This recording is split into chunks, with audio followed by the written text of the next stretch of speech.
거룩한 예배로 나오신 성도님들을 주님의 이름으로 환영합니다. 이제 함께 예배합니다. 하나님께 예배하는 사람은 영과 진리로 예배해야 합니다. 아멘.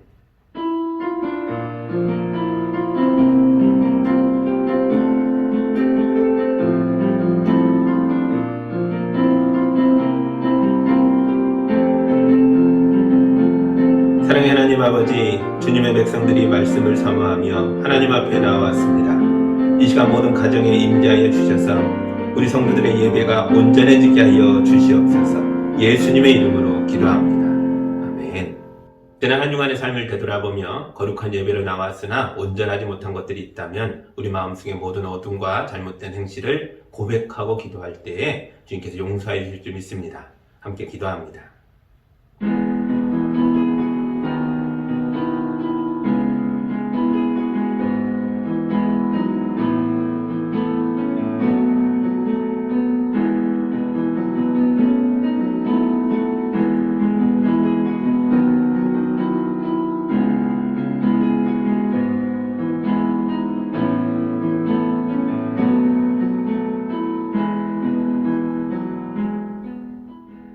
우리 주님이 주시는 치유와 화해와 용서의 말씀입니다. 이제 나는 너에게 노하지 않겠다고 약속한다. 너를 꾸짖거나 벌하지 않겠다. 비록 산들이 옮겨지고 언덕이 흔들린다 하여도 나의 은총이 너에게 떠나지 않으며 평화의 언약을 파기하지 않겠다. 너를 가엾게 여기는 주님께서 하시는 말씀이다. 아멘. 찬송가 370장 함께 찬양하겠습니다.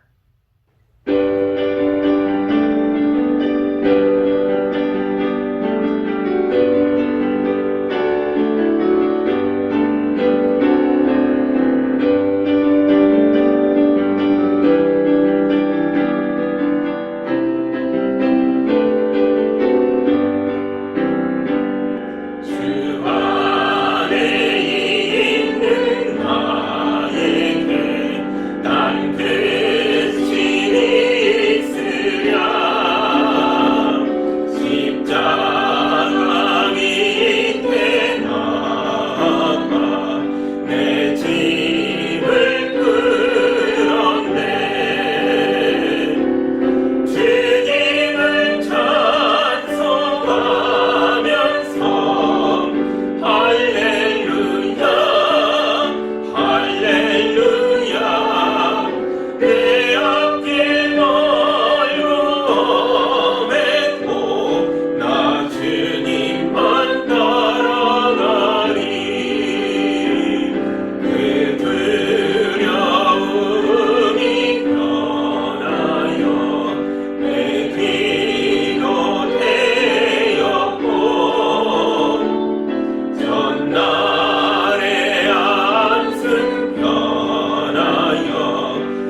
우리에게 주시는 하나님의 말씀은 마태복음 25장 31절에서 40절의 말씀입니다. 하나님 말씀 봉독할 때 함께 보시기 바랍니다. 인자가 모든 천사와 더불어 영광에 둘러싸여서 올 때에 그는 자기의 영광의 보좌에 앉을 것이다. 그는 모든 민족을 그의 앞에 불러 모아 목자가 양과 염소를 가르듯이 그들을 갈라서 양은 그의 오른쪽에 염소는 그의 왼쪽에 세울 것이다. 그때 임금은 자기 오른쪽에 있는 사람들에게 말하기를 내 아버지께 복을 받은 사람들아 와서 창세 때로부터 너희를 위하여 준비한 이 나라를 차지하여라.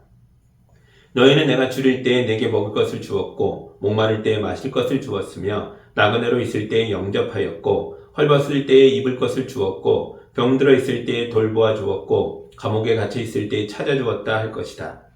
그때 의인들은 그에게 대답하기를 주님 우리가 언제 주님께서 줄이신 것을 보고 잡수실 것을 드리고 목마르신 것을 보고 마실 것을 드리고 나그네 되신 것을 보고 영접하고 헐벗은 것을 보고 입을 것을 드리고 언제 병드시거나 감옥에 갇히신 것을 보고 찾아갔습니까? 하고 말할 것이다. 임금이 그들에게 말하기를 내가 진정으로 너에게 말한다. 너희가 여기 내 형제 자매 가운데 지극히 보잘것없는 사람 하나에게 한 것이 곧 내게 한 것이다 할 것이다. 아멘. 제가 기도합니다. 우리 예수님이 세상의 왕으로 다시 오시는 날 우리를 그의 나라로 드리는 말씀을 읽었습니다. 이 말씀을 통해서 하나님 나라의 백성의 합당한 모습인지 우리를 돌아보고 주님이 기뻐하는 백성으로 거듭날 수 있도록 인도하여 주옵소서. 예수님의 이름으로 기도합니다. 아멘. 오늘은 교회력에서 마지막 날인 왕이신 그리스도의 주일이라는 날입니다. 교회력은 대림절로 시작해서 왕이신 그리스도 주일로 끝나게 됩니다. 그러니까 오늘이 교회력의 가장 마지막 주일인데요. 대부분의 교회력의 날들은 1000년 이상의 역사를 가지고 있습니다. 그러나 왕이신 그리스도 주일의 역사는 매우 짧습니다. 1925년에 처음 만들어졌으니까 아직 100년도 채 안 된 날입니다. 이렇게 새로 만들어진 날인데도 불구하고 천주교회로부터 해서 성공회, 루터교회, 우리 장로교회, 또 감리교회에 이르기까지 많은 교회들이 이 날을 활발하게 지키고 있습니다. 우리나라에는 왕이 없죠. 우리나라는 백성이 주권을 가지고 있는 민주주의 국가입니다. 백성이 주인인 나라에서 예수님이 우리 왕이시다 이렇게 선포하는 건 교회 이미지에 매우 불리할 것입니다. 지금이 어느 시대인데 왕을 이야기하냐? 사람들이 교회에 대해서 거부감을 가질 수도 있습니다. 그럼에도 불구하고 지구상의 많은 교회들이 민주주의 국가든 왕정 국가든 그 많은 교회들이 왕이신 그리스도 주의를 지키고 있습니다. 우리 시대에 이 날을 새로 만들어야만 했던 역사적인 이유와 배경이 있기 때문입니다. 교회가 왜 20세기에 새로 교회력을 만들어 선포해야만 했는지를 이해할 수 있다면 우리도 왕이신 그리스도 이 말에서 큰 위로와 용기를 얻게 될 것입니다. 이날이 처음 만들어지던 때에 1925년에 유럽의 이탈리아에서는 무솔리니라는 사람이 국무총리였습니다. 이 사람이 국가의 모든 권력을 장악한 뒤에 그 나라의 백성으로 하여금 자기를 두체라고 부르게 합니다. 두체는 통치자라는 뜻을 가지고 있습니다.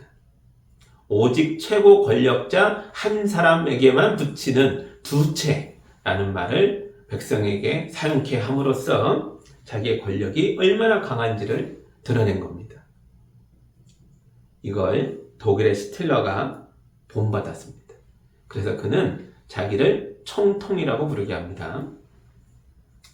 많은 나라들에서 이런 일이 있습니다. 북한만 해도 김일성을 수령님이라고 부르게 했잖아요. 그 사람 하나에만 붙이는 특별한 언어, 특별한 명칭, 그것을 20세기에도 무솔리니가 시작한 겁니다. 이처럼 무솔리니는 현대판 독재자들의 원형과 같습니다. 예전에 극장에서 영화를 상영할 때 대통령 관련 뉴스가 먼저 나오곤 했거든요. 이것도 모두 무솔리니가 처음 시작한 겁니다. 이탈리아 극장에서 무슨 영화를 하든 간에 항상 자기 이야기가 뉴스로 먼저 나오게 한 거죠.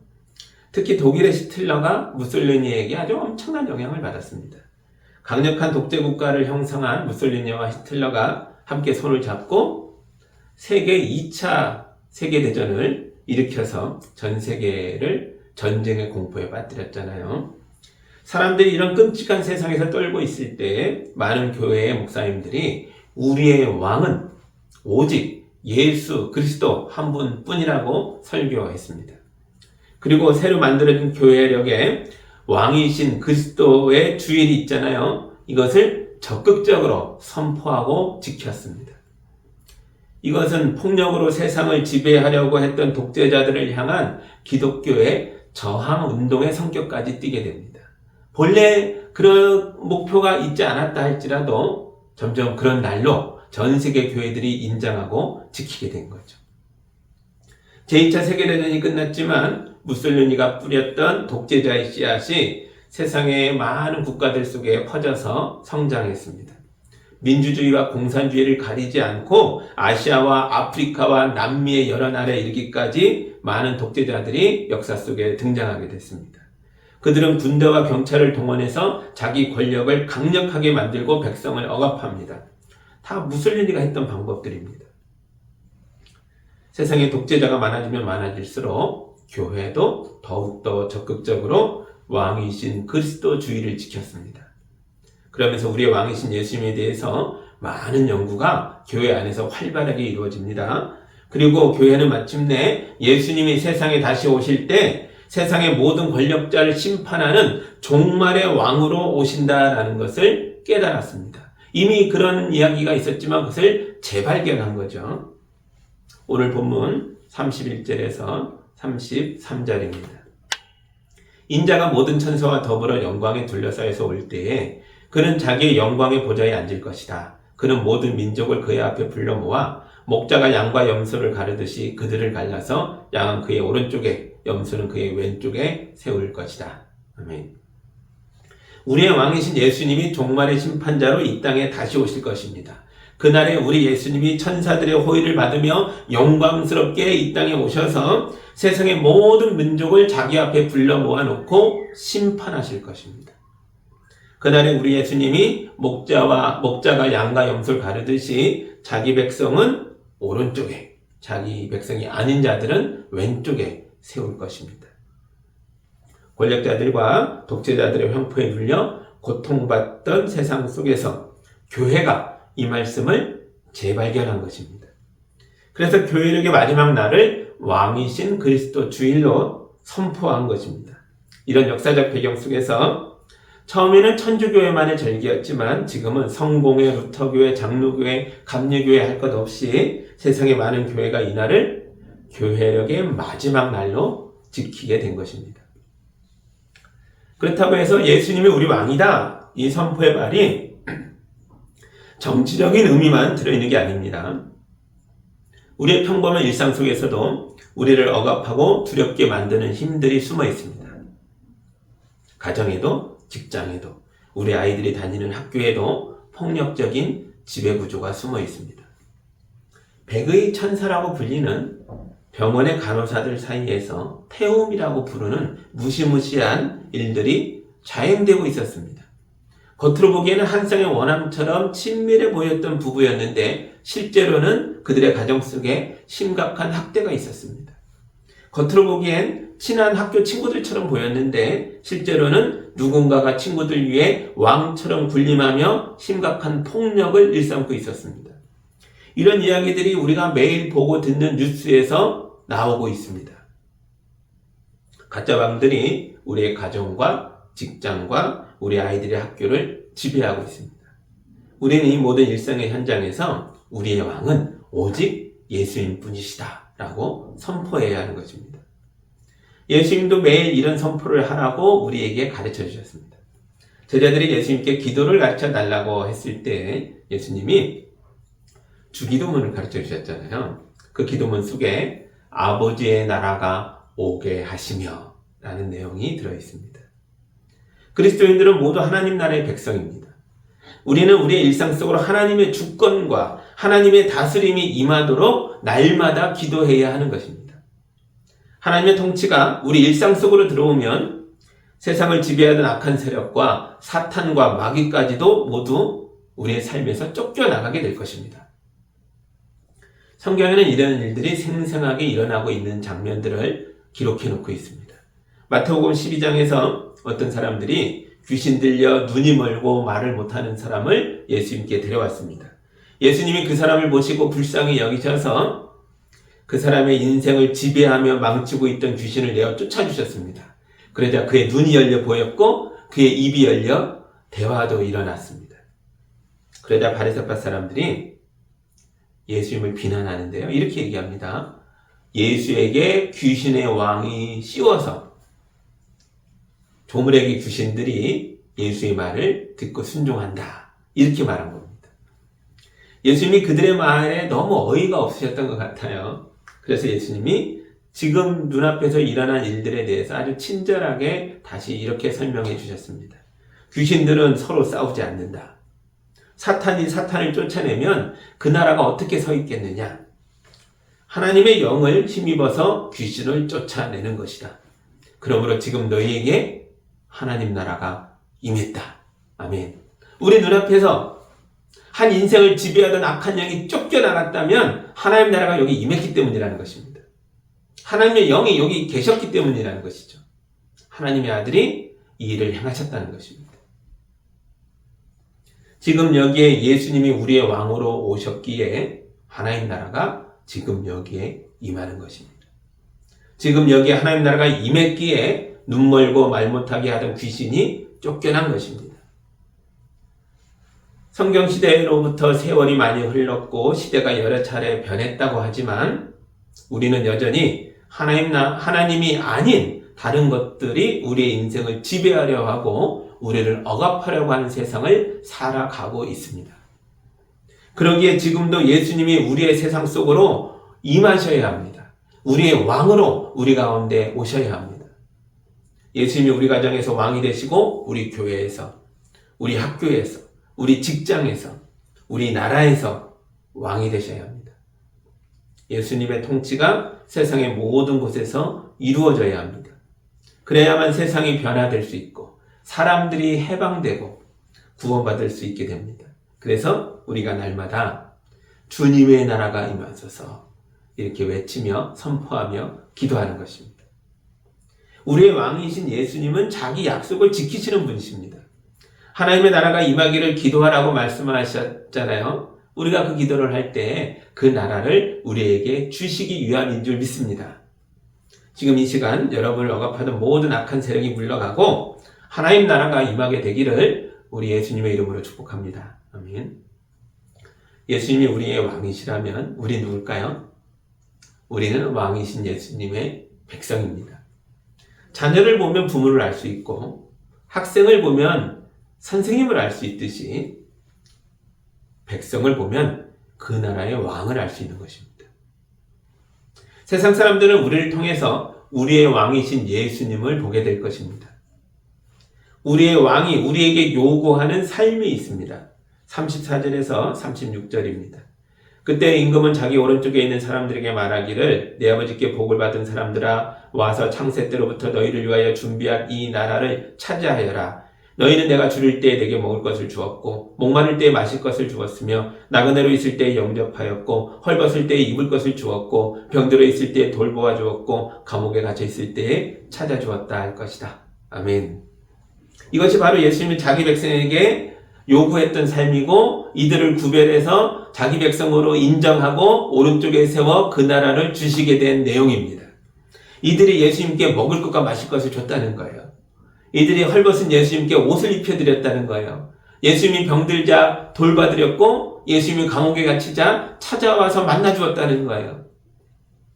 물론 이 사람들은 이런 일을 한 적이 없습니다. 우리도 이런 일을 할 수가 없습니다. 왜냐하면 지금 우리들의 세상에 예수님이 함께 살고 계시지 않으니까요. 그래서 이 사람들도 놀라서 물었습니다. 주여, 우리가 언제요? 우리는 그런 일을 한 적이 없습니다. 그때 예수님이 이렇게 말씀하셨습니다.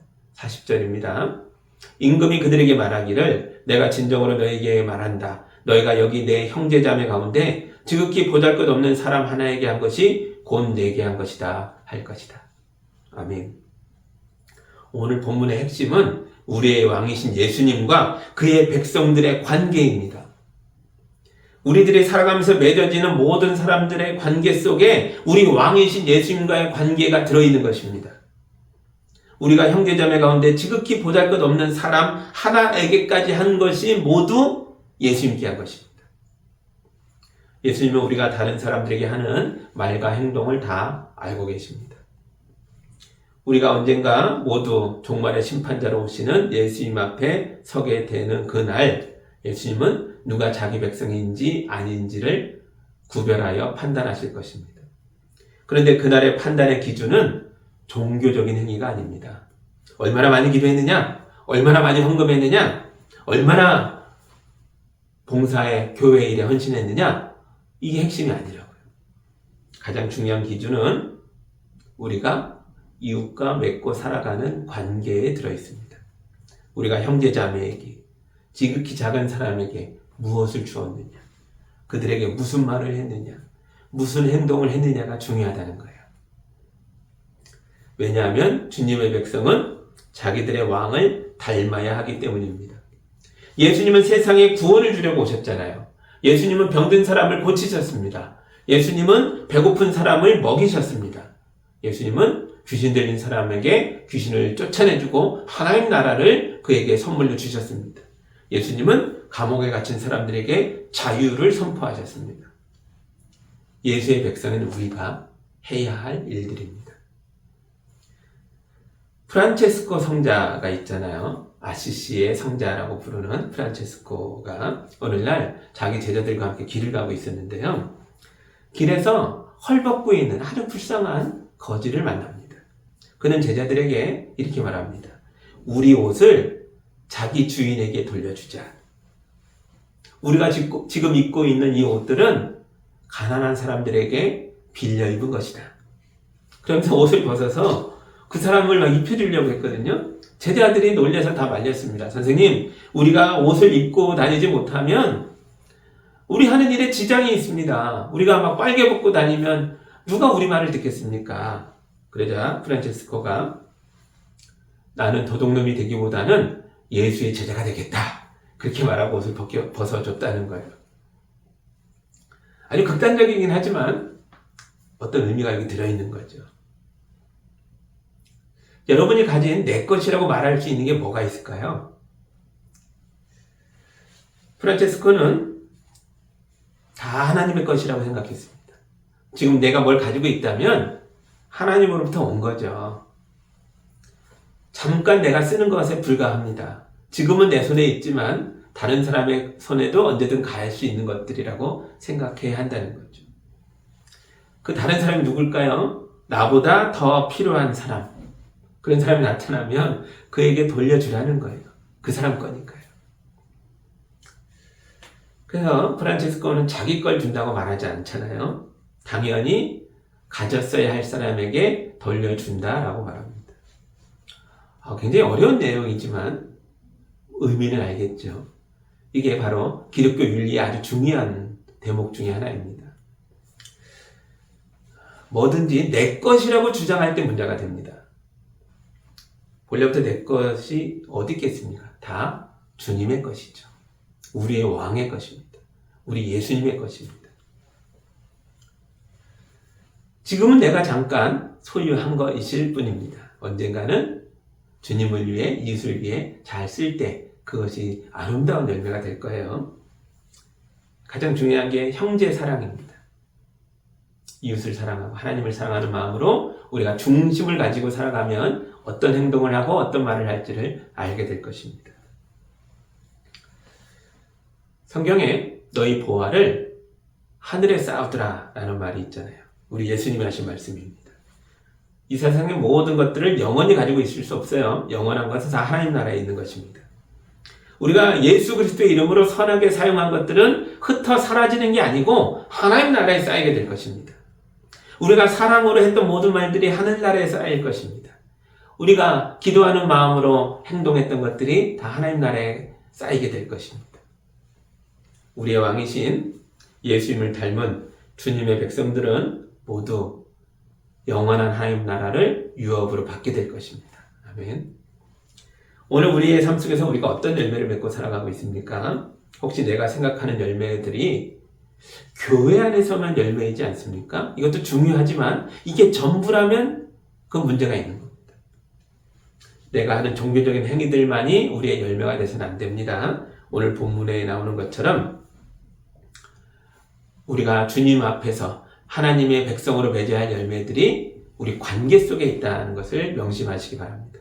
부부 사이에, 부모와 자녀 사이에, 형제 자매 사이에, 교회 안에서도 이 교인들 사이에서 이 관계 속에서 풍성한 열매가 맺어야 합니다. 그것이 바로 우리 주님이 바라시는 것들입니다. 이것이 바로 하나님의 백성, 예수의 백성이라는 증거들이 될 것입니다. 우리 주님이 이런 열매를 풍성히 가진 자들을 보면 기뻐하시면서 그 나라를 우리에게 유업으로 내려주실 것입니다. 그 나라는 지금 여기서도 누리는 나라고 종말의 때에 임하시는 예수께서 완성하셔서 그의 백성에게 주시는 나라입니다. 이 나라를 마음껏 누리며 살아가는 성도들이 다 되시기를 우리 주 예수 그리스도의 이름으로 축복합니다. 아멘. 기도하겠습니다.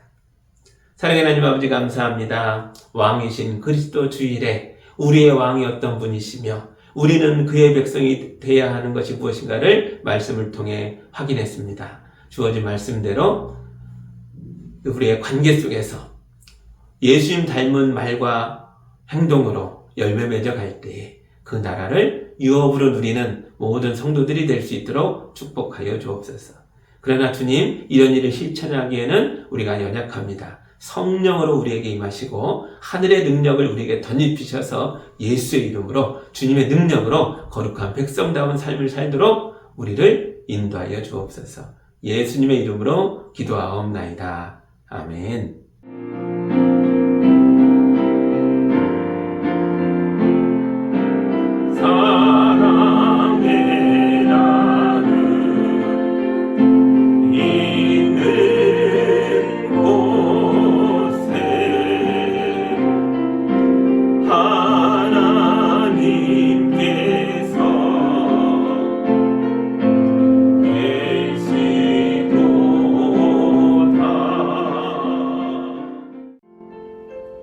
사랑하는 하나님 아버지, 우리 성도들을 축복하시고 이 땅에서 수고하고 애쓰는 모든 것들이 은혜의 열매가 되도록 인도하여 주셔서 감사합니다. 성도들이 거룩한 예물을 올려드렸습니다. 이 귀한 예물을 통해 영광 받아 주옵시고 주님의 교회가 든든히 세워지게 하시고 이 땅을 살아가는 어렵고 힘든 사람들을 위로하며 일으켜 세우고 도와주는 일에 거룩하게 쓰이게 하여 주옵소서. 우리 성도들 연약해지지 않도록 주님이 붙들어 주시고 건강을 잃은 자들을 회복시켜 주시고 마음이 무너진 자들을 은혜로 일으켜 세워 주시며 하는 일마다 복되게 열매 맺도록 축복하여 주옵소서. 예수님의 이름으로 기도하옵나이다. 아멘.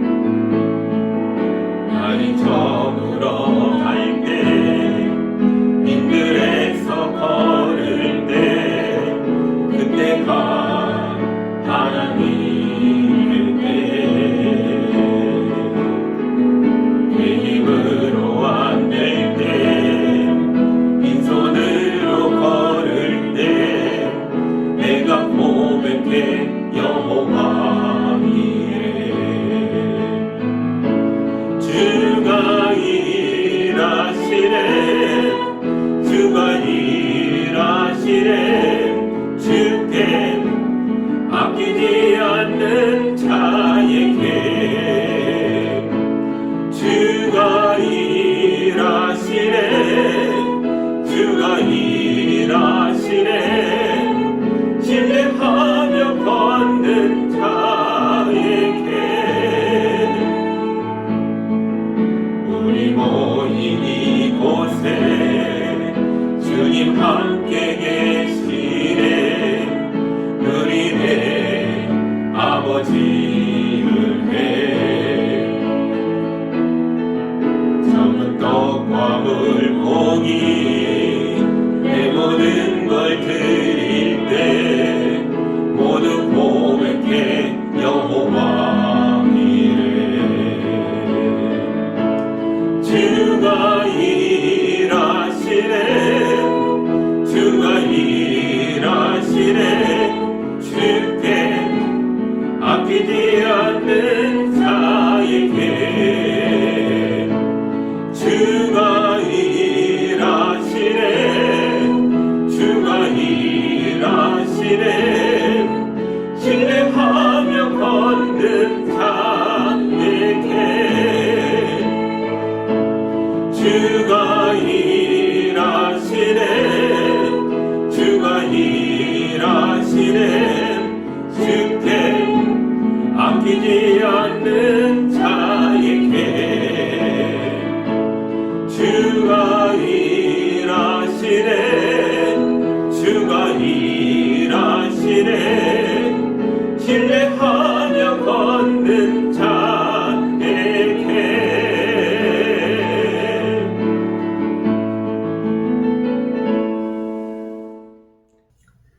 이제는 우리 주 예수 그리스도의 은혜와 우리 하나님 아버지의 크신 사랑과 성령님의 인도하심이 우리의 왕이신 예수의 백성 되어 주님 닮은 언어와 행실로 나아가는 성도들 위해 이제로부터 영원까지 함께 하시기를 간절히 축원하옵나이다. 아멘.